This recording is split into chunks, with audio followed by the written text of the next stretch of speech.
Baik, hari ini kita akan belajar tentang analisis matematik dari algoritma non-rekursif ya. Maksud dari analisis matematik ini analisis efisiensi secara matematis. Oke, mari kita mulai dari sebuah contoh yang sangat sederhana, yaitu contoh 1. Consider the problem of finding the value of the largest element in the list of n numbers. Jadi misalnya ada sebuah masalah untuk mencari nilai dari elemen terbesar dalam sebuah list. List itu maksudnya sekumpulan n bilangan. For simplicity, we assume that the list is implemented as an array. Jadi untuk kesederhanaan, sekumpulan bilangan itu disimpan atau disimpan lah dalam sebuah array gitu ya. Karena tempat penyimpanan data itu kan banyak ya. Kalau mungkin kalian pernah ingat kembali materi di struktur data, jadi untuk menyimpan data itu ada banyak, bisa array, bisa juga linked list gitu ya, bisa juga tree dan seterusnya. Jadi ini untuk sederhananya aja, kita misalkan semua datanya, semua bilangannya disimpan dalam sebuah array. Nah, di berikut ini adalah pseudocode-nya. Nama metodenya ini max element, dia punya input atau parameter A, dimana A ini adalah sebuah array yang indeksnya dari 0 sampai n-1, berarti bilangannya sebanyak n gitu ya. Nah, tujuannya adalah untuk menentukan nilai elemen terbesar dari array tersebut. Nah, ini inputnya adalah sebuah array n bilangan, isinya bilangan real ya. Kemudian outputnya adalah nilai terbesarnya. Oke. Pertama di sini ada maxval, ada suatu variabel namanya maxval. Awalnya diinisialisasi dengan array indeks ke 0 gitu ya. Kemudian ada pengulangan dari 1 sampai n-1. Kenapa dari 1? Karena yang 0 kan udah kita set di maxval. Jadi kita hanya perlu mengecek dari elemen ke 1 sampai akhir gitu ya. Nah, kemudian yang ada di dalam pengulangan itu ada pengecekan kondisi if apakah A yang ke I itu lebih besar dari maxval, di mana I-nya berjalan dari 1 sampai n-1 ya. Jadi pertama dia akan ngecek apakah A yang ke satunya lebih besar dari maxval. Kalau iya, maka maxvalnya akan diganti dengan A yang ke I. Jadi maksudnya adalah jika ditemukan data atau elemen yang lebih besar dari maxval, di mana maxval itu asalnya adalah indeks yang ke 0. Jadi kalau indeks yang ke 1 lebih besar, maka maxvalnya akan diganti dengan indeks yang ke 1. Jadi ketika indeks, ini kan pengulangan ya, I-nya jadi 2, nanti dicek lagi apakah indeks berikutnya lebih besar dari maxval. Maxval itu elemen terbesar yang diketahui saat itu. Dan setiap menemukan elemen baru yang lebih besar nilainya, maka maxvalnya akan diganti dengan elemen baru tersebut. Dan kalau kondisi if-nya ini salah, artinya tidak ditemukan yang lebih besar dari maxval, maka maxvalnya tidak akan diganti, artinya tetap yang sebelumnya gitu ya. Jadi ini kalau dijalankan, diulang-ulang, maka returnnya maxval. Jika ini adalah fungsi, kita bisa set nilai balik atau return, dan di sini yang di returnnya atau nilai yang dikembalikannya adalah nilai dari variabel maxval, di mana maxval itu adalah variabel untuk menyimpan elemen terbesar dari array tersebut. Gitu ya. Minggu kemarin saya semuanya diminta untuk untuk belajar kembali cara membaca algoritma ya, dan saya lihat sudah mulai sudah mulai bisa lah ya, dibandingkan hasil UTS. Sudah mulai bisa membaca algoritma, artinya memposisikan diri kita sebagai komputer. Ini yang dikerjain sebenarnya apa sih kalau komputer menerima perintah ini. Jangan ngasih perintah ke komputer dimana yang ngasih perintahnya aja nggak tahu ini tuh ngerjain apa sih, ya nggak? Gimana nanti kita ngecek bener enggaknya dari output dari si program gitu ya. Jadi kalau kita mau bikin program,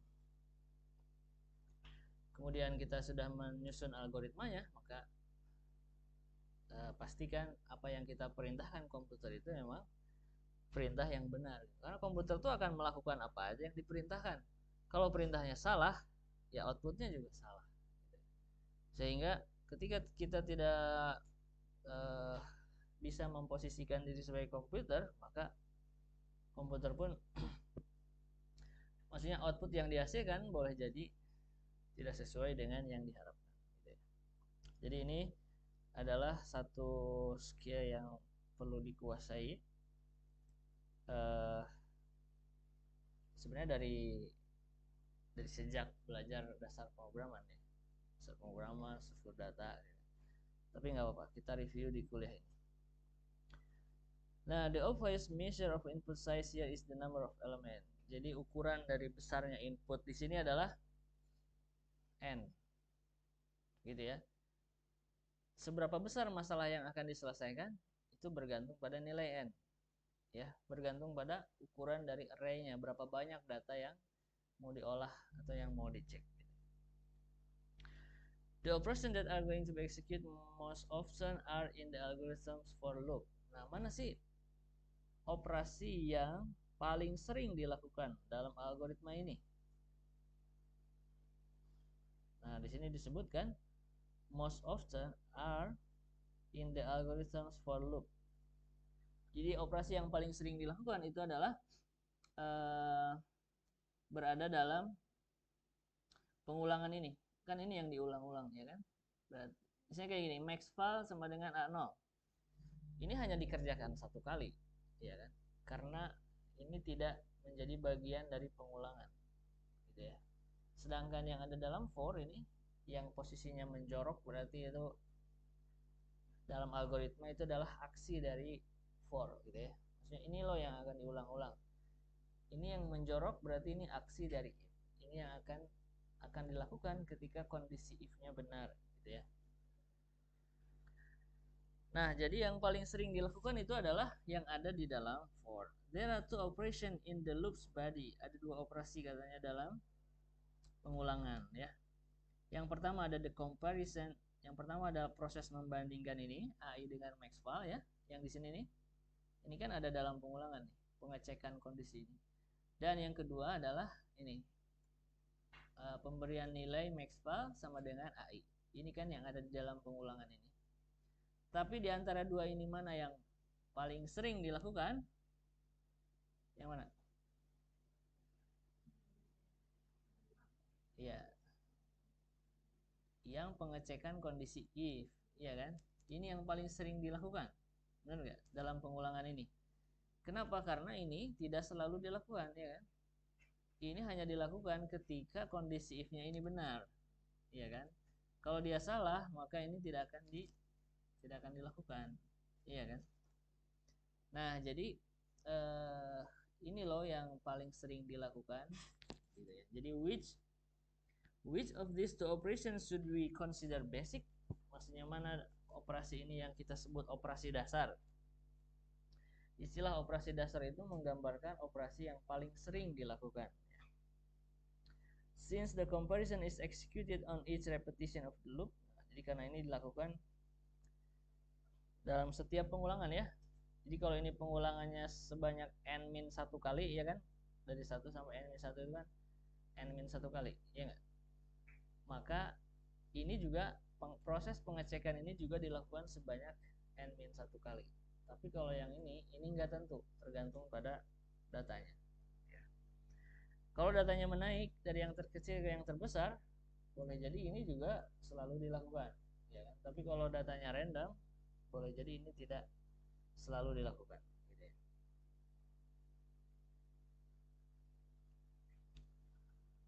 Nah, gitu ya.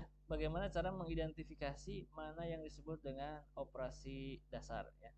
Operasi yang paling sering dilakukan dalam suatu algoritma. Nah,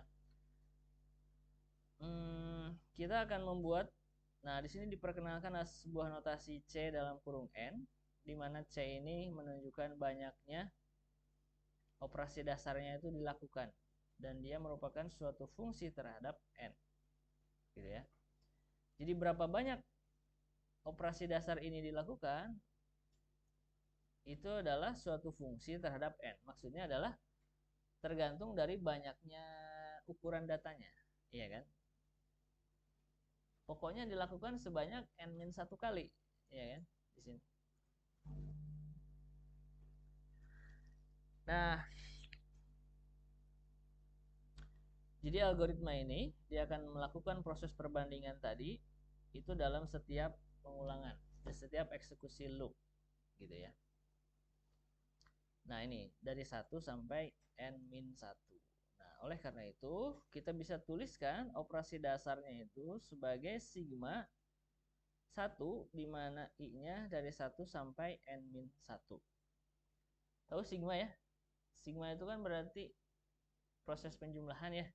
1 tambah 1 tambah 1 berapa kali? Dari 1 sampai N-1. Berarti kalau ini diselesaikan, sigma 1 dari 1 sampai I-nya 1 sampai N-1 itu berarti hasilnya N-1. Benar nggak? Benar ya? Jadi satunya dijumlahkan sebanyak N-1 kali, berarti hasilnya N-1. Benar nggak? Jadi kalau di sini misalnya dari 1 sampai 5, N-nya 6 misalnya, berarti ini 5 ya kan? Berarti satunya dijumlahkan 5 kali, ya kan? Berarti hasil dari sigma ini ya 5 juga. Dan N-1 ini adalah ini big theta dari N. Masih ingat ya, big theta itu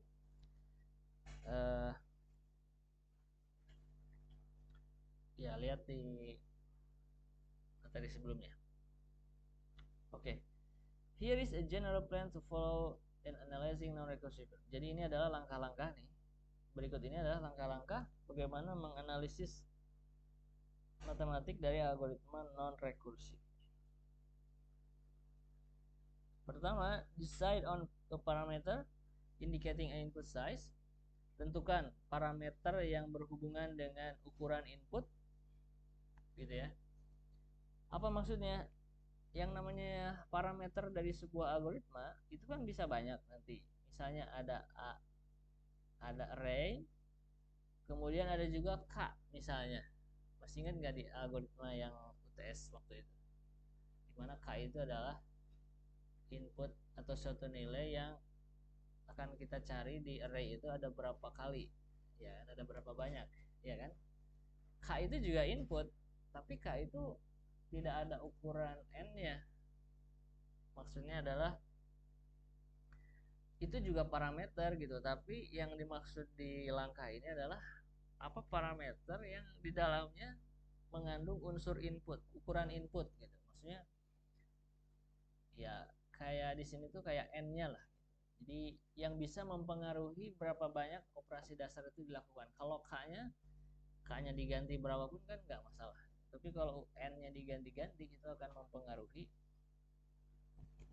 berapa banyak operasi dasar yang dilakukan. Gitu.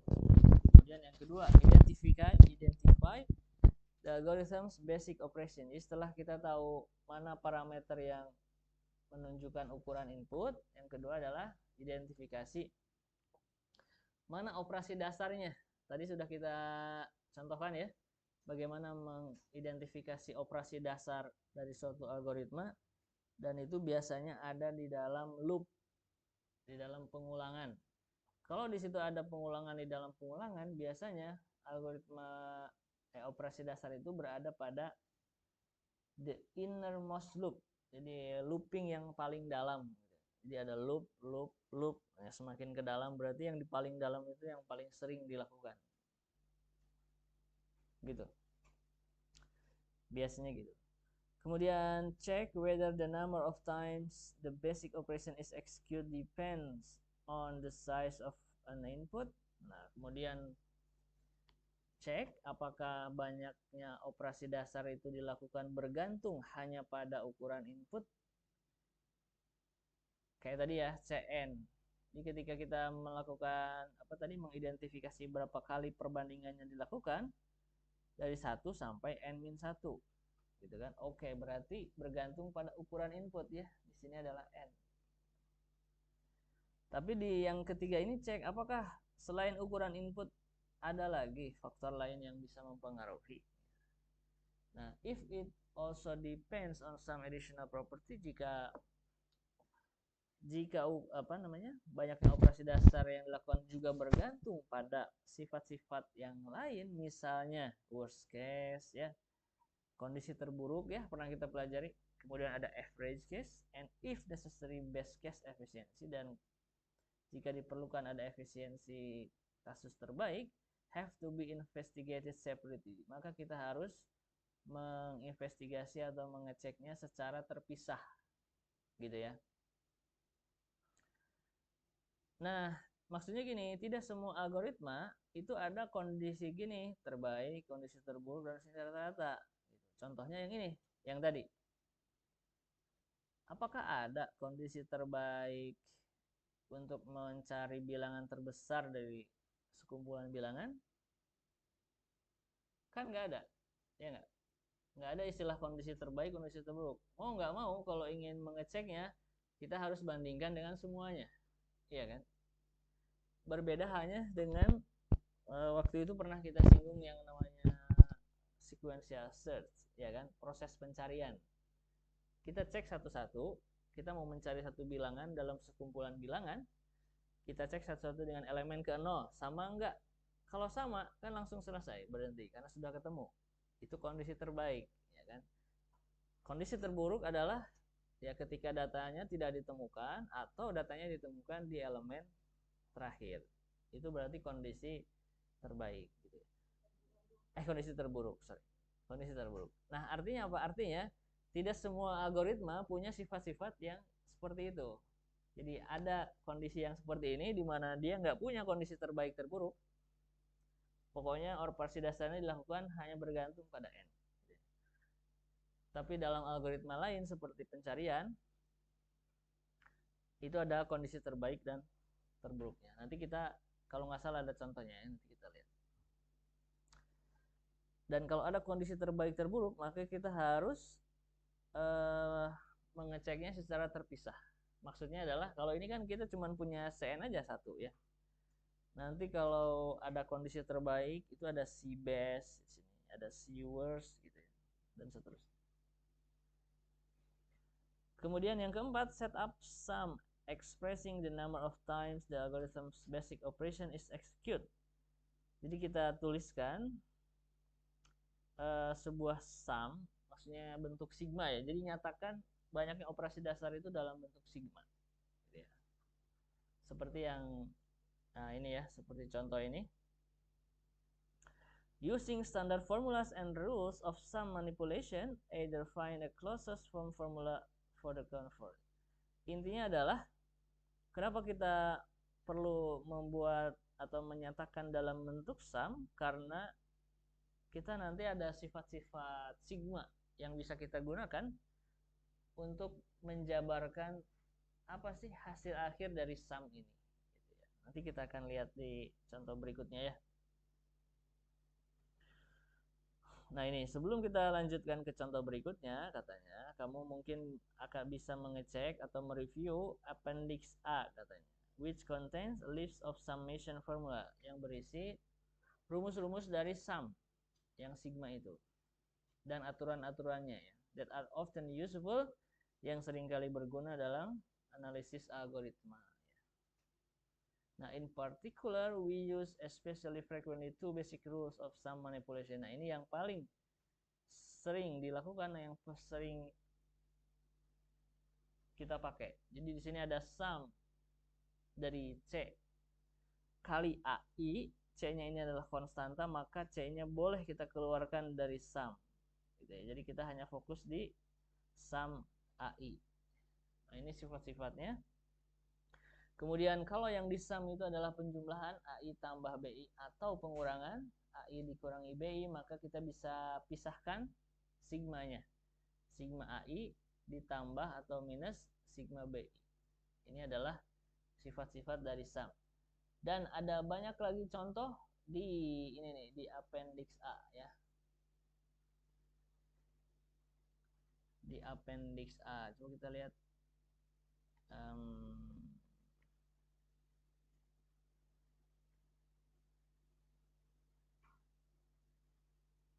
ini ya. Ada yang sigma, nah ini.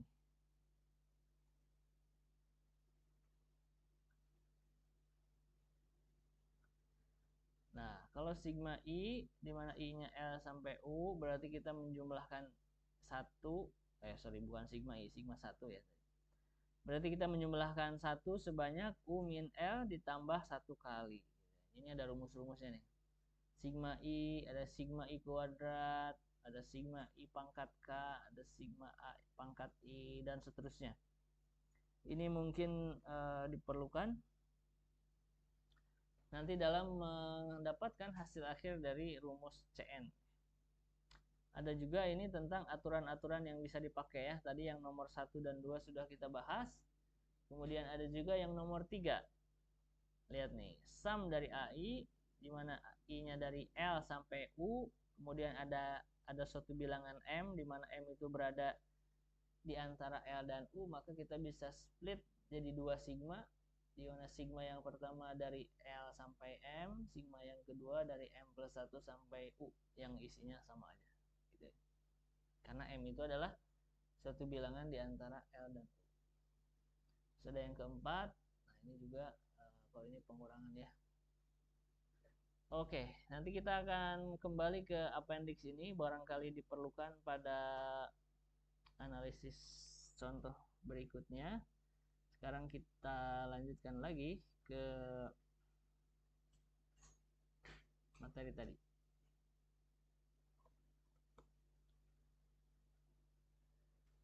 Kalau ada yang mau bertanya, boleh sebelum kita lanjut.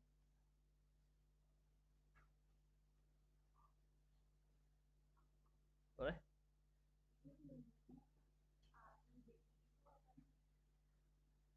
Ya, nanti kita yang ini. Ya, nanti kita akan lihat di contoh berikutnya bagaimana kok bisa muncul AI nggak kayak tadi 1 gitu ya. Nanti kita akan lihat di contoh berikutnya ya. Oke. Nah, ini two summation formulas. Ini tadi setelah 2 contoh ini ada juga ini juga tadi ada di lampiran ya, lampiran A tadi. Nah, nanti kita akan flashback ke situ. Oke, kita coba lanjut dulu ke contoh 2. Consider the element uniqueness problem. Ini ada suatu masalah untuk mengecek apakah semua elemen dalam array yang diberikan itu distinct. Distinct itu berarti berbeda atau unik. Gitu ya. Jadi kalau kita punya array nih, isinya 1, 2, 3, 4, 5. Itu unik karena tidak ada elemen yang sama. Tapi kalau array-nya itu 1, 2, 2, 3, 4, nah itu nggak unik karena ada 2 yang double. Ya. Ini adalah algoritma untuk mengecek apakah semua elemen dari array ini unik atau berbeda satu sama lain. Ini adalah algoritmanya. Nama metodenya unique elements, parameternya array A sama seperti contoh 1 tadi. Tujuannya untuk menentukan apakah semua elemen dari array yang diberikan itu berbeda, distinct. Inputnya adalah array, A-nya panjangnya sebanyak n ya, banyaknya datanya sebanyak n, makanya indeksnya dari 0 sampai n-1. Kemudian outputnya itu adalah true or false ya. Dia akan mengembalikan true jika semua elemen dalam A ini berbeda atau unik, dan akan false otherwise atau selain itu false gitu ya. Oke, coba kita lihat algoritmanya pendek. Di sini ada 2 pengulangan. Maksudnya ada pengulangan di dalam pengulangan. Kalau kalian review kembali materi dasar pemrograman pada saat belajar pengulangan, itu ada konsep yang namanya pengulangan di dalam pengulangan. Atau nested loop ya, atau pengulangan bersarang. Pengulangan yang pertama I-nya dari 0 sampai n-2 ya. Pengulangan yang kedua J-nya mulai dari I plus 1 ya. Jadi mulainya J itu bergantung pada apa? Pada I ya. Jadi kalau I-nya 0 berarti J-nya mulai dari 1. Kalau I-nya 1 berarti J-nya mulai dari 2. Artinya apa?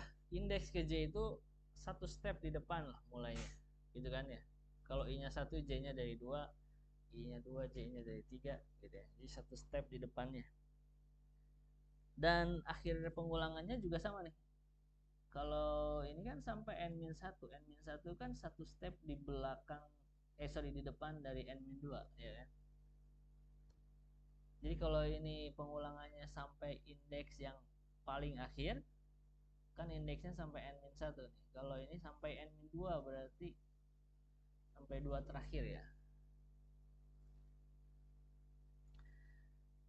Nah, jadi konsepnya adalah I-nya mulai dari 0, kemudian apa namanya? J-nya mulai dari 1 gitu ya. Kemudian dia akan cek apakah A yang ke 0, I-nya masih 0 nih, sama dengan A yang ke 1 gitu ya. Bayangkan aja ada array, kemudian ada indeks 0, ke 1 dan seterusnya. Langkah yang pertama adalah membandingkan apakah A yang ke 0 sama dengan A yang ke 1. Oke ya. Kalau sama, dia return false. Berarti apa? Berarti kita nggak usah ngecek elemen yang lain. Kan sudah menemukan yang sama, berarti sudah dipastikan array-nya nggak unik. Ya nggak? Karena sudah ditemukan dua elemen yang isinya sama, berarti nggak unik. Jadi kayak mungkin gini, elemen ke-01, elemen kedua juga 1. Ketika dibandingkan elemen ke-0 dengan ke-1, itu kan sama, isinya 1. Langsung aja false. False itu artinya langsung selesai pengulangannya. Kalau udah return itu artinya programnya udah selesai. Ini programnya udah selesai. Maksudnya false. False kan kalau false berarti otherwise ya, artinya semua elemennya tidak unik gitu. Tapi kalau tidak sama, misalnya elemen ke-01, elemen ke-01, elemen ke-1-nya 3 misalnya, itu kan nggak unik, nggak sama. Berarti akan dilanjutkan ke pengulangan mana? Jadi kalau pengulangan bersarang itu dia pengulangannya di dalam dulu sampai selesai. Jadi J-nya sekarang nambah 1 jadi 2 gitu ya. J-nya nambah 1 jadi 2. Berarti yang akan dibandingkan adalah indeks ke-0 dengan indeks ke-2 ya. J-nya 2 ya kan. Tadi kan 0 dengan 1, 0 dengan 2 gitu ya. Sama enggak? Gitu kan. Jadi kalau digambarkan, nah gini ya, ini indeks ke 0, 1, 2, 3 gitu ya. Jadi yang pertama itu ini bandingkan. Sama enggak? Langkah yang kedua ini sama enggak? Gitu. Langkah yang ketiga ini nanti sama enggak? Gitu. Kalau masih enggak sama semuanya, anggaplah ini udah selesai sampai sini, maka I-nya akan bertambah jadi 1. Ya kan? Jadi tadi I-nya masih 0 nih. Karena kita lihat pembandingannya dari 0 semua ya kan? 0 dengan ini, 0 dengan ini, 0 dengan ini. Ini ciri I-nya masih di sini 0. Di pengulangan berikutnya, ketika for yang di dalam sudah habis, dia akan pengulangan yang di luar, I-nya bertambah jadi 1. Ketika I-nya 1, maka J-nya mulainya dari 2. Iya kan? Dari 2. Maka perbandingannya adalah apakah indeks yang ke-1, A yang ke-1 sama dengan A yang kedua gitu ya. Jadi ini yang dibandingkan. Langkah berikutnya, apakah 1 sama dengan yang kedua? Kalau nggak sama, maka J-nya nambah 1 ya kan? I-nya tetap 1, J-nya nambah jadi 3. Jadi apakah 1 sama dengan yang ketiga? Nah gitu. Kalau udah selesai sampai ujung, Kan pengulangan J itu sampai N-1 ya, sampai 3. Berarti kalau dia sudah sampai sini berarti pengulangan yang di dalam ini udah selesai. Nah, dia kembali ke atas, ke for-nya atas, berarti I-nya tadi kan 1 ya. Sekarang 2. I-nya nambah 1 jadi 2. Nah, ketika I-nya 2, berarti J-nya mulai dari 3. Gitu ya. Nah, berarti proses perbandingannya apakah 2 yang dengan yang ketiga ini sama atau enggak? Ini adalah perbandingan terakhir ya. Ini dengan ini. Ini dengan ini. Maksudnya kalau sampai sini kan 0 dengan 1 udah, 0 dengan 2 udah pernah dibandingkan, 0 dengan 3 udah pernah, 1 dengan 2 udah, 1 dengan 3 udah. Satu-satunya yang belum pernah dibandingkan adalah 2 dengan 3, ya kan? Sama enggak? Dan itu adalah perbandingan terakhir karena I-nya itu terakhir sampai 2, ya kan? Sampai sampai 2 terakhir, kalau J sampai sini. Gitu. Jadi kalau ini dilakukan dan semuanya berbeda, maka return true, artinya semua indeksnya atau semua elemennya unik gitu ya. Oke. Gitu kira-kira isi dari algoritma ini. Nah, sekarang tadi kita lakukan langkah-langkah tadi ya. Yang pertama, kita identifikasi mana parameter yang berhubungan dengan ukuran input.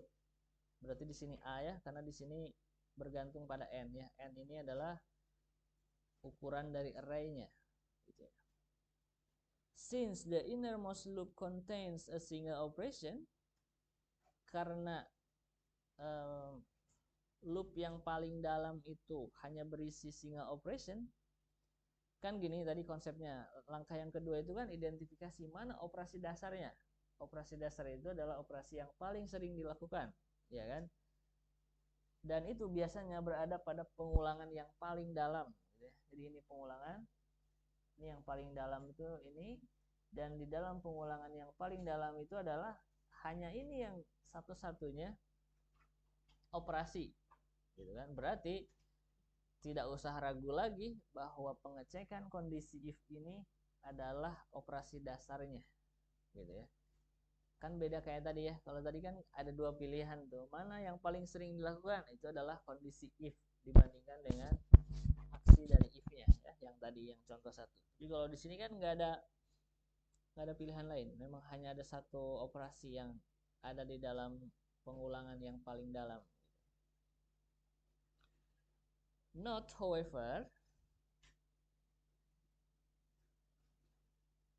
akan tetapi catat bahwa the number of element comparison, bahwa banyaknya perbandingan ini, berapa kali proses membandingkan ini, depends not only on N, tidak hanya bergantung pada ukuran dari array-nya yaitu N, but also on whether there are equal elements in the array, tapi bergantung pada apakah elemennya itu sama dalam array. Kenapa? Karena jika sama, if there, which array positions they occupy. Ya, maksudnya dalam kondisi ini kan ada kondisi terbaik, ada kondisi terburuk gitu dalam situasi ini, ya kan?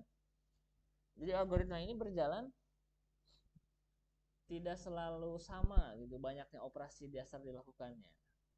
Kadang sedikit, kadang besar gitu. Makanya ada yang disebut dengan kondisi terbaik, ada yang disebut dengan kondisi terburuk. Kira-kira gimana kondisi terbaiknya? Kondisi terbaik itu adalah kondisi ketika operasi dasarnya paling sedikit dilakukan. Dalam situasi seperti apa kondisi terbaik? Iya betul. Ketika perbandingan pertama, berarti perbandingan pertama tuh I-nya 0, J-nya 1 ya. Ketika pertama kali membandingkan itu sama, ini kan programnya berhenti ya, langsung return false. Itu adalah kondisi terbaiknya. Hanya sekali dilakukan proses perbandingan ini. Tapi selain itu ada juga kondisi terburuk. Kondisi terburuk itu berarti ketika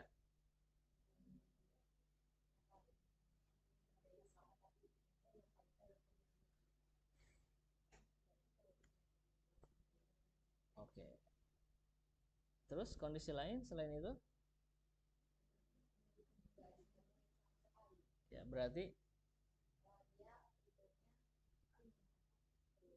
ya, berarti ketika semua elemennya memang unik. Ya. Jadi kondisi terburuknya itu ketika yang beda, yang samanya itu ada di sini. Misalnya ini 5, ini 5 gitu kan. Di sini sebenarnya udah beda ya kan. Gitu ya. Di awal udah beda, tapi pas perbandingan terakhir ternyata sama. Ini adalah kondisi terburuk. Ya. Atau ketika ini pun berbeda, misalnya ini 5, ini 7, tetap proses perbandingannya berapa kalinya kan kayak gini. Ini sama aja kan, ini 1, 2, 3, 4, 5, 6 ya, 6 kali ini kan tadi proses membandingannya. Jadi ada dua kemungkinan ya kondisi terburuknya. Berarti di sini kondisi terburuk itu adalah ketika pengulangannya ini semuanya dilakukan, iya kan? Semuanya ini dilakukan. Jadi yang I-nya dari 0 sampai N-2 dan yang J-nya dari I plus 1 sampai N-1 gitu kan. Oke, coba kita lihat di sini. Worst case-nya kita notasikan as worst ya.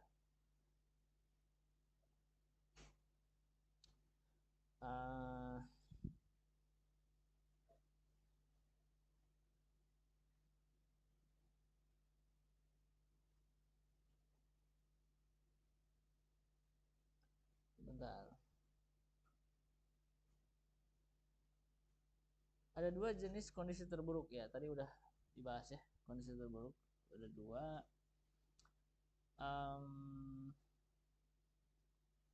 Oke. Kalau kondisi terbaiknya si base-nya 1 ya. Tadi udah dibahas. Si base-nya sama dengan 1. Oke, sekarang lihat si worst-nya. Di sini kita sudah mulai bermain sigma. Si worst-nya itu kita tulis dalam dua notasi sigma. Kenapa dua notasi sigma? Karena dalam algoritma itu ada dua pengulangan. Ada pengulangan di dalam pengulangan. Makanya di sini sigmanya ada dua, ya. Sigma yang pertama dalam I artinya pengulangan yang pertama, sigma yang kedua dalam J. Ini pengulangan yang kedua yang di dalamnya. Masih ingat nggak tadi I-nya kan mulai dari 0 sampai N-2, ya kan? Dan J-nya mulai dari I plus 1 sampai N-1 ya. Dan setiap kali dilakukan, operasi dasarnya dilakukan sebanyak 1 kali. Maksudnya dalam setiap pengulangan, ininya 1. Sampai sini, kebayang ya? Jadi bagaimana mengkonversi atau menulis sigma dari algoritma tadi, lihat banyaknya pengulangannya. Gitu ya. Jadi kalau di dalamnya ada pengulangan, di dalam pengulangan, maka sigmanya ada 2. Kalau pengulangannya cuma 1, seperti yang pertama tadi, sigmanya ada 1. Gitu ya. Kemudian terkait ininya, lihat di pengulangannya dia mulai dari berapa sampai berapa, ini juga sama. Oke, untuk menyelesaikan 2 sigma ini, itu kita selesaikan sigma yang kedua dulu, yang di sini. Jadi kita selesaikan sigma 1 ini, yang ini. Sigma yang ini belakangan. Oke. Nah, sigma 1 ini, kalau J-nya mulai dari I plus 1 sampai N-1, maka ini adalah rumusnya. Oke. Nah, kan gini ya, kalau J-nya mulai dari 1 sampai 5 misalnya, itu kan gampang ya, 5 kali, ya kan? Tapi kalau sudah gini, J-nya mulai dari I plus 1 sampai N-1, gimana nih? Nah, kita kembali ke sini, coba lihat ini nih. Jika ada sigma 1, di mana I-nya mulai dari L sampai U, maka hasilnya adalah U. U-nya berarti batas atasnya dikurangi batas bawahnya ditambah 1. Ini rumusnya. Oke ya. Dalam sifat-sifat sigma. Boleh kalian buktikan misalnya ketika L-nya 2, U-nya 5. Berarti berapa kali dilakukannya? 5 dikurangi 2, 3 ditambah 1, 4. Ya enggak? Bener nggak kalau I-nya L-nya 2, ini sampai 5, 4 kali dilakukannya. Jadi 2, 3, 4, 5. Iya kan? Bener? Jadi rumus ini berlaku ya. Rumus ini berlaku. Jadi batas atas dikurangi batas bawah ditambah 1. Nah, kita kembali ke yang tadi. Ini kan sigma 1 juga. I-nya mulai dari I plus 1 sampai N-1. Berarti rumusnya tadi batas atas N-1 dikurangi batas bawah I plus 1 ditambah 1. Ya enggak? Nah, ini kalau dibuka kurungnya jadi N-1 min I. Benar enggak? Ini kan minus 1 ya, habis. Ya ini min 1, ini plus 1, habis. Jadi tinggal min 1, N, terus min I ya, benar ya? Oke. Nah, sekarang kita akan selesaikan sigma yang kedua ini. Nah, untuk menyelesaikannya, masih ingat tadi ada sifat-sifat apa namanya?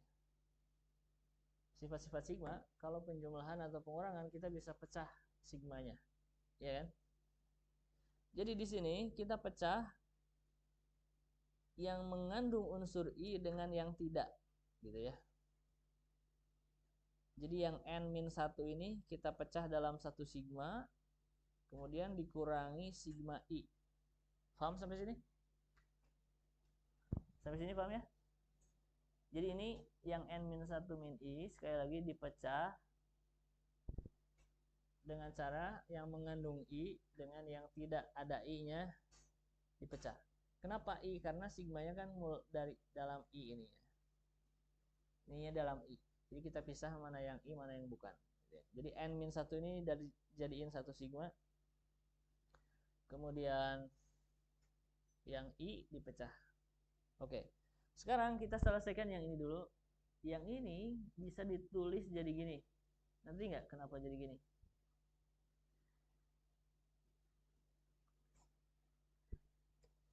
N-1 itu kan sama halnya seperti konstanta, ya kan? Karena nggak bergantung pada I, ya kan? Jadi kalau tadi sifat-sifat sigma itu kayak C kali I, masih ingat nggak? C-nya boleh dikeluarin dari sigma, ya kan? Karena dia konstanta. Jadi N-1-nya dikeluarin dari sigma, di sini taruh di depan, dan di dalam sigmanya 1. Kan 1 kali N-1 kali 1 berarti di sana masih ada 1 gitu di dalamnya. Jadi kayak C kali 1 gitu ya. C-nya dikeluarin, 1-nya tetap di dalam, ya kan? Kebayang? Oke. Kemudian yang ini sigma I-nya dari 0 sampai N-2, ini ada rumusnya. Nah, rumusnya coba kita lihat yang sigma I ya. Di sini ada nggak? Kalau nggak ada berarti yang di appendix. Nah, di sini ada nih. Lihat. Kan kalau sigma I itu kalau dijabarkan kayak gini kan, 1 tambah 2. Kalau 0 itu kan nggak ngaruh ya. Kan ditambah 0 ya 0. I-nya kan berjalan dari 0 sampai N. Berarti sama aja kayak sigma dari 1 sampai N. Bener ya? Bener ya? Jadi kita jumlahin 1, 2, dan seterusnya sampai N. Ini ada rumusnya. Rumusnya itu adalah N kali N plus 1 dibagi 2. Ini rumusnya nih. Jadi N itu kayak ininya, batas atasnya ya kan? Dikali N plus 1 dibagi 2. Boleh kalian uji misalnya N-nya 3 ya. Berarti kan kita jumlahin 1 tambah 2 tambah 3 ya. Berapa? 6. Iya kan? Terus kalau kita pakai rumus ini, benar nggak 6? Kalau N-nya 3.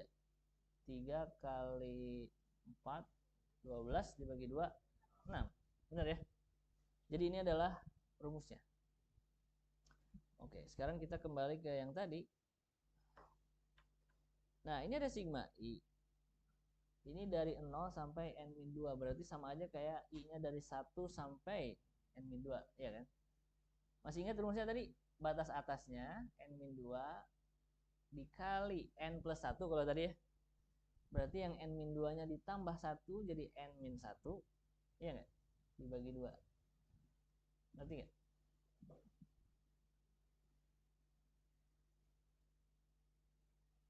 Tadi kalau sampai n,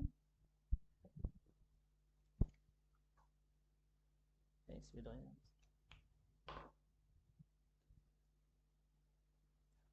Kalau ini i-nya dari 1 sampai n itu kan rumusnya n kali n plus 1 dibagi 2.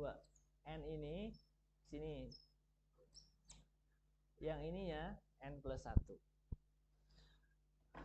Nah, ini kan n. Oh, iya. Ini. Nah, ini n, ini n. Ininya tinggal ditambahin batas atasnya ditambah 1 gitu. Kalau ininya n-2 berarti itunya n-2. Di sananya n-1. Kan n-2 ditambah 1 n-1. Benar nggak? Nanti? Oke. Terus masih ingat tadi sigma 1? Sigma 1 itu ini kalau dijabarkan kenapa jadi gini? Kenapa jadi n-1 kuadrat? Coba. Yang ini nih. Yang ini sampai sini. Kalau diselesaikan, kenapa jadi n-1 kuadrat?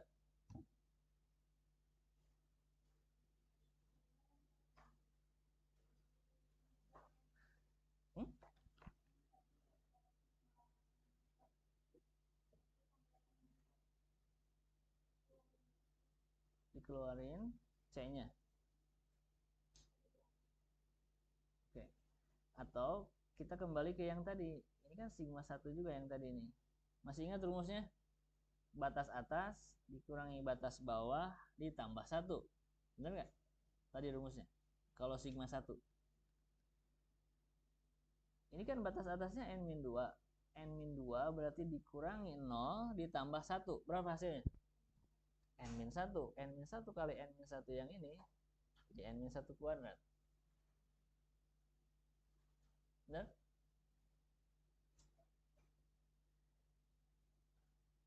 Ingat tadi sigma 1 ya.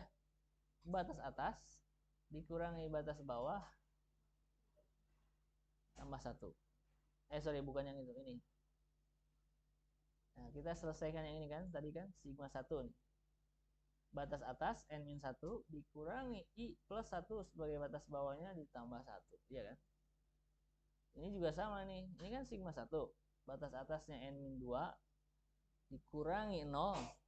Berarti tetap n-2 ditambah 1 jadi n-1. Dikalikan n-1 yang di luar ini. Jadi n-1 kuadrat. Yang mana yang ini?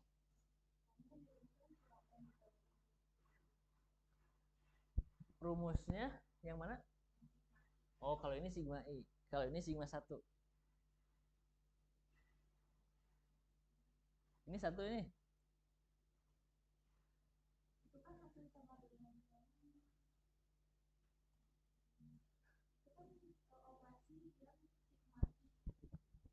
Sigma i yang ini.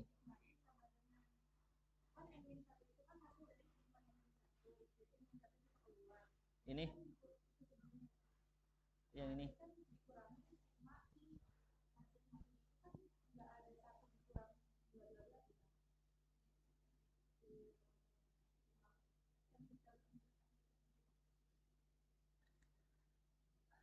Sebentar. Ini, yang ini paham sampai sini, dari sini? Paham ya? Jadi dipecah antara yang mengandung i dengan yang tidak. Karena ada sifat-sifat sigma ya. Kalau penyuluhan atau pengurangan kita bisa pecah gitu ya. Nah, sekarang dari sini ke sini ya. Berarti dari sini nih. Dari sini ke sini. Ini kan n-1 ini kan konstanta. Karena tidak ada hubungannya sama i. Ya kan? Jadi bayangkan aja ini seperti C. Ya. Dalam sifat-sifat sigma, kalau dia konstanta bisa dikeluarkan dari sigma, sehingga yang ada di dalam sigmanya cuman 1. Kayak C kali 1, itu kan satunya nggak usah ditulis. Ya nggak? Kalau C kali 2 berarti C-nya dikeluarin, 2-nya di dalam. Atau gini, C kali I.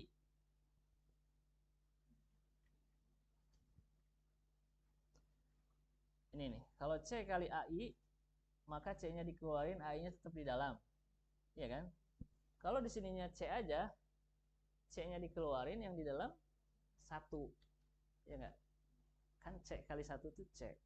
Satunya nggak usah ditulis. Ya kan? Ngerti nggak? Jadi yang N-1 itu seperti C tadi.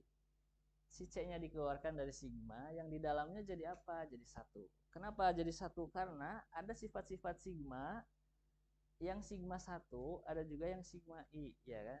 Supaya kita bisa menggunakan cara ini nih dalam menghitung sigma 1. Ngerti nggak? Jadi C-nya dikeluarin, karena nggak ada rumus kalau sigma N-1 itu nggak ada.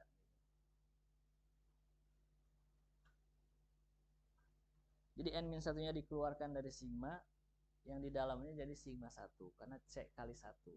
Ya bayangkan aja posisi AI-nya sebagai 1. Kalau atau ininya C-nya aja nih, gini kan. C-nya dikeluarin, berarti yang di dalam sigma apa? Ya 1. Gitu kan. Karena C kali 1 itu C. Paham nggak? Sampai situ. Nah, itulah kenapa di sini jadi gini.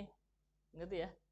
Si N-1 yang dikeluarin, yang ada di dalam sigma 1. Ya nggak? Paham sampai sini? Nah, kalau yang ini penjabaran dari ini tadi. Iya kan? Berarti yang ini dikurangi ini itu. Nah, tadi pertanyaannya dari sini kan jadi ini. Kalau ini kan yang ini sama ya kan? Nggak berubah. Yang berubah tuh ini jadi ini. Kenapa? Gitu kan? Nah, kita kembali ke rumus sigma 1 tadi. Sigma 1 itu batas atas dikurangi batas bawah ditambah 1, ya kan? Batas atasnya N-2 dikurangi 0. N-2 ditambah 1 N-1. N-1 dikali yang dikeluarin tadi jadilah N-1 kuadrat. Paham nggak? Sampai sini. Nah, sekarang dari sini coba uraikan supaya dapetin ini. Sendiri uraikan. Harus ada yang dimanipulasi kayaknya. Maksudnya ya, kenapa jadi gitu? Coba uraikan sendiri.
Sudah dapat?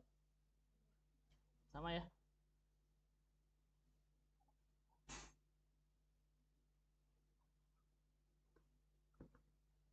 Oke, jadi ini kalau dijabarkan jadi ini. Dan ini kira-kira setengah n kuadrat. Ini kan kalau dijabarkan n kuadrat dikurangi n ya. Dan order tertingginya adalah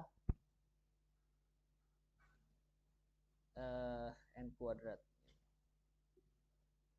Makanya di sini setengah n kuadrat. Jadi dalam kompleksitas algoritma yang kita lihat adalah order tertingginya. Di dalam satu polinomial, order tertingginya pangkat 2, maka dia ordernya berarti kuadratik, gitu ya, pangkat 2. Karena ini kalau dijabarkan n kuadrat. Nah, kemudian di bawahnya di sini, we also could have compute the sum.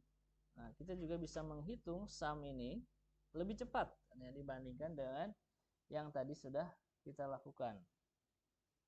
Coba lebih cepatnya di mana? Ini itu kan step di sini ya, yang ini nih.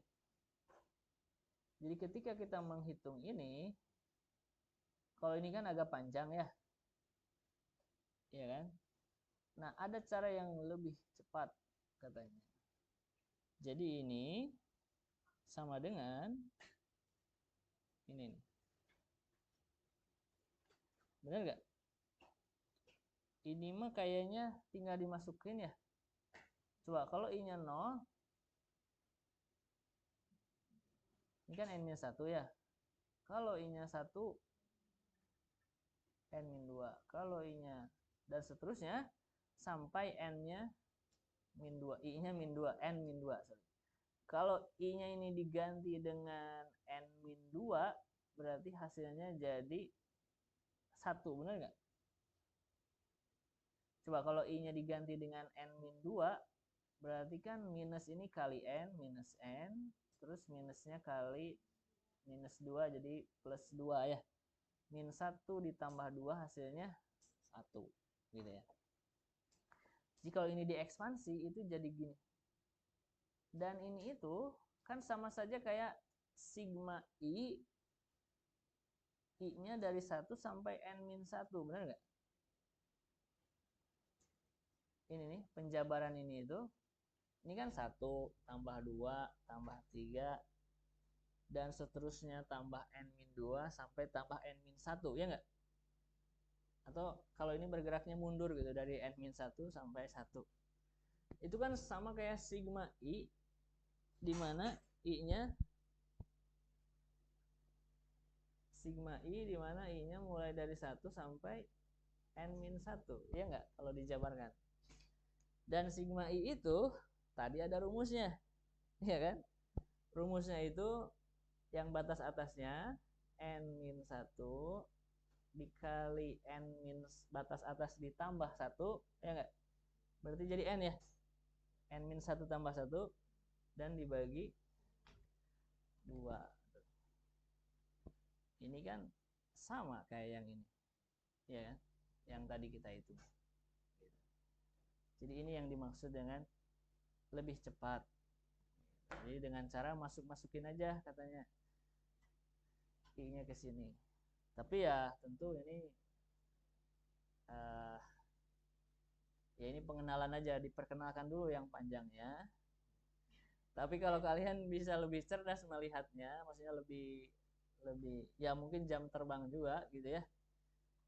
Ternyata bisa ada cara yang lebih cepat. Bisa dipahami ya? Ini adalah C-words-nya. C-words itu adalah berapa banyak sih operasi dasarnya dilakukan. Jadi berapa banyak proses perbandingan yang if tadi, yang membandingkan dua elemen itu dilakukan, yaitu sebanyak n-1 kali n dibagi 2, tergantung pada n-nya. Kalau n-nya 5 misalnya, berarti 5 kali 4, 20 dibagi 2, 10 kali. Jadi kalau n-nya 5, berarti 10 kali proses membandingkannya. Coba kalau yang ini tadi kan 6 kali nih. Ini n-nya berapa? 4 berarti ya. Coba kalau N-nya 4, 4 dikali 3, 12, 12 dibagi 2, 6. Tadi bener ya, 6 kali ya? Membandingkan ininya, iya kan? Gitu.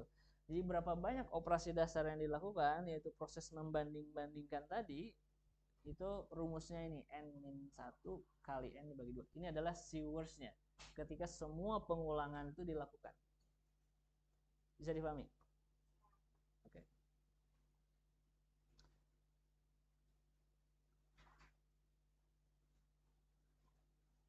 Nah, sebenarnya ada contoh yang ketiganya. Ini tentang perkalian matriks. C sama dengan A kali B.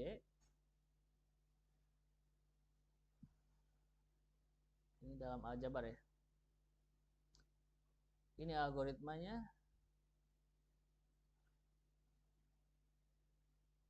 Ini adalah, lihat, karena pengulangannya ada 3. Lihat algoritmanya. Ini ada for.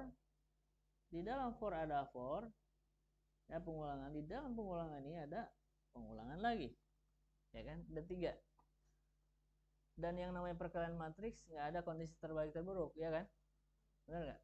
Semuanya harus dioperasikan. Dan operasi dasarnya adalah yang ada di pengulangan paling dalam. Berarti yang baris ini nih. Iya kan? Yang baris ini. Tapi di sini ada perkalian, ada juga penjumlahan. Mana operasi dasarnya? Operasi dasar itu adalah operasi yang paling kompleks, yang paling rumit. Di antara penjumlahan dan perkalian, perkalianlah yang paling kompleks. Makanya operasi dasarnya adalah proses perkalian ini. Kalau nggak salah di sini disebutkan. Nah, tapi kembali ke yang itu. Nah, di sini ketika kita ya ini the number of multiplication ya. Jadi apa namanya? Operasi dasarnya itu adalah proses perkalian di situ. Lihat nih, di situ katanya ada perkalian, multiplication, ada juga penjumlahan.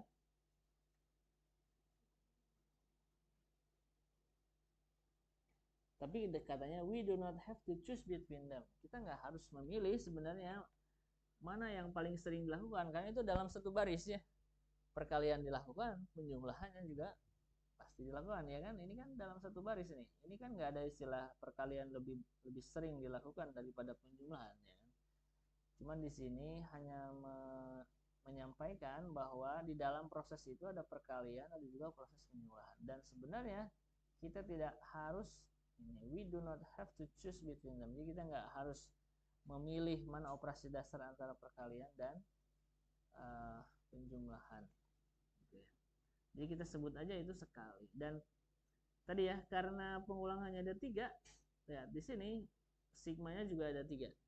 Ya, dan yang ada di dalam ini ya, ini dalam I, pengulangan pertama sampai N-1, J-nya dari 0 sampai N-1, K-nya juga dari 0 sampai N-1, benar ya? Coba lihat pengulangannya.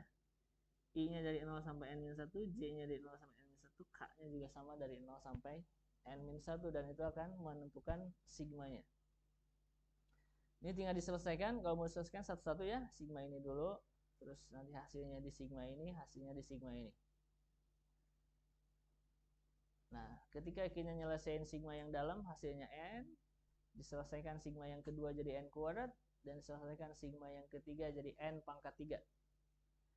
Jadi banyaknya pengulangan, banyaknya operasi dasar yang dilakukan itu sebanyak N pangkat 3 gitu. Untuk proses perkalian matriks. Ini juga ada contoh 4-nya. Ini apa nih? The algorithms find the number of binary digits in the binary representation of a positive decimal integer. Jadi untuk mengetahui berapa banyak digit biner in the binary representation of a positive decimal integer. Jika ada bilangan bulat positif, kemudian kita ubah dalam representasi bilangan biner, ada berapa banyak digit bilangan binernya? Pernah belajar ini nggak? Belajar bilangan biner di teori bilangan gitu ya. Yang 0 sama 1. Misalnya kalau ada misalnya gini 0 1 1 1 0 gitu ya. Ini bilangan desimalnya berapa sih? Gitu. Tahu kan? Ini 0 nanti dikali dari mana sih mulainya? Dari sini ya. 0 ini kali 2 pangkat 0 kali 2 pangkat 1 kalau nggak salah ya, kali 2 pangkat 2 kali 2 pangkat 3 kali 2 pangkat 4. Berarti kan bisa dibalik ya, kalau ini mengubah dari biner jadi desimal, ada juga dari desimal menuju biner gitu. Semakin besar angkanya, maka digit binernya akan semakin besar juga, semakin banyak juga. Jadi algoritma ini untuk menentukan itu berapa banyak digit bilangan biner ketika n-nya ini yang diinputkannya ini adalah bilangan desimal. Ini adalah algoritmanya. Kalian bisa pelajari sendiri. Oke, kalau ingin lebih memperdalam lagi tentang sigma-sigma tadi, di sini ada latihan. Nah, kayak gini. Compute the following sum. Gimana menjumlahkan angka-angka ini? 1 tambah 3 tambah 5 tambah 7 sampai seterusnya sampai 9. Boleh pakai apa tuh kalau di SMA? Deret ya. Deret apa namanya? Aritmatika ya. Kan ada rumusnya tuh. Ya. Boleh pakai cara itu, tapi cara lain adalah dengan menggunakan notasi sigma. Jadi kita buat notasi sigma dari yang A ini. Kebayang nggak kalau ditulis dalam notasi sigma jadi gimana? Sigma apa?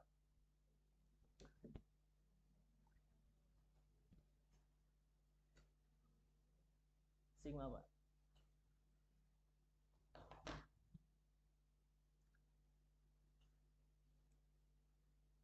Kalau sigma I kan enggak ya. Berarti sigma I plus 2 ya. Sigma I plus 2 enggak? I-nya mulai dari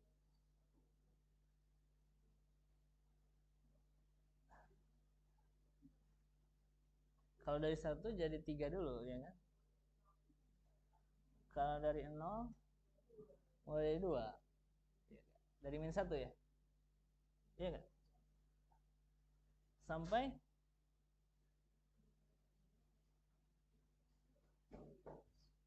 Sampai apa? Ya, 997. Iya enggak? Sampai 997 kan? Iya enggak? Kalau ditulis dalam notasi sigma. Nah, kemudian masih ingat tadi notasi sigma ini bisa dipecah antara sigma I ditambah sigma 2 gitu. Iya kan? Sigma I tadi ada rumusnya, ya kan? Batas atas. Masih ingat nggak tadi? Tapi masalahnya di bawahnya min 1 ya. Tadi kan kondisinya ketika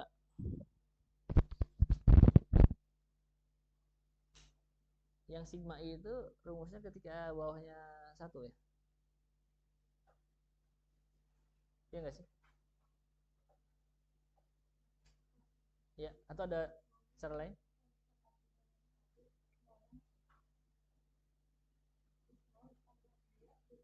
Iya benar. Nolnya masuk. Enggak memenuhi. Oke. Good. Berarti gimana cara nulisnya?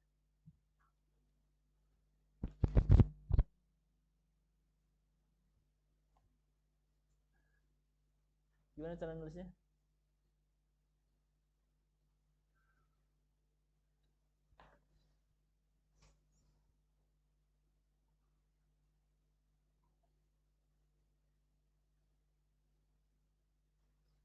Bilangan ganjil. Gimana cara merepresentasikan bilangan ganjil? 2i plus 1 ya. Ya kan? 2i plus i-nya mulai dari 0 ya. Iya nggak? Bener kan? 0 sampai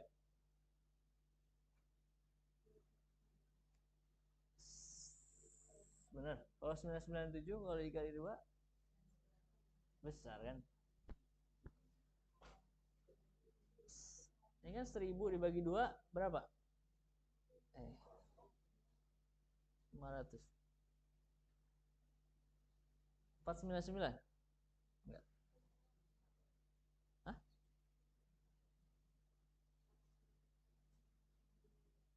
499 kali 2? 499 ya? 499 ya? 499 gitu. Nah, berarti ini bisa dipecah jadi sigma 2i ditambah sigma 1. Ya kan? Sigma 2i ini bisa dipecah jadi 2 sigma i ditambah sigma 1. Ini ada rumusnya, ini juga ada rumusnya, ya kan? Nanti tinggal hitung berapa hasilnya. Kebayang nggak cara nyelesainnya? Selain dari pakai cara deret, bisa juga pakai cara ini. Kalau yang B itu bilangan genap dan seterusnya ya. Ini bisa dijadikan latihan.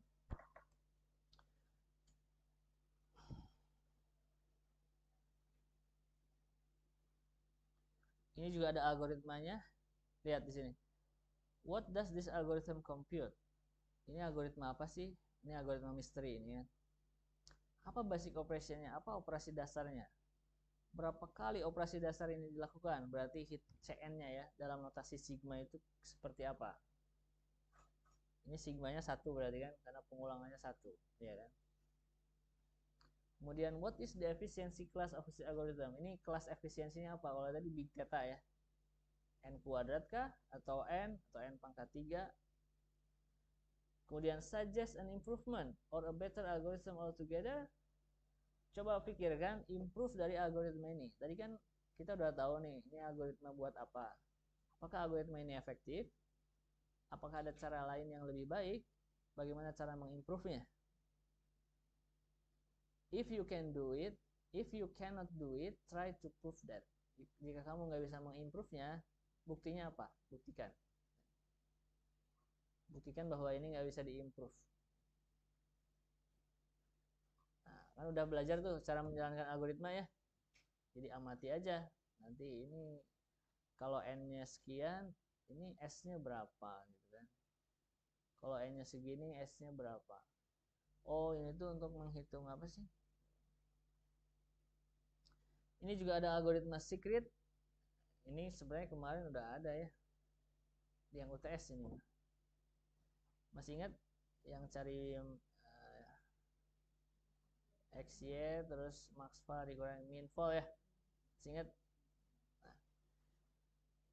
Cuman di sini lebih jauh lagi, maksudnya pertanyaannya sama kayak yang A sampai E tadi. Apa basic operationnya, berapa kali dilakukan, apakah bisa diimprove lagi. Terus ini juga ada algoritma enigma. Ini algoritma buat apa sih? Di sini nggak dikasih tahu nih. Dia cuma ngasih tahu inputnya adalah matriks 2 dimensi ini ya. Lihat 0 sampai n-1 ini barisnya, kolomnya 0 sampai n-1 juga. Nah, ini algoritma buat apa sih?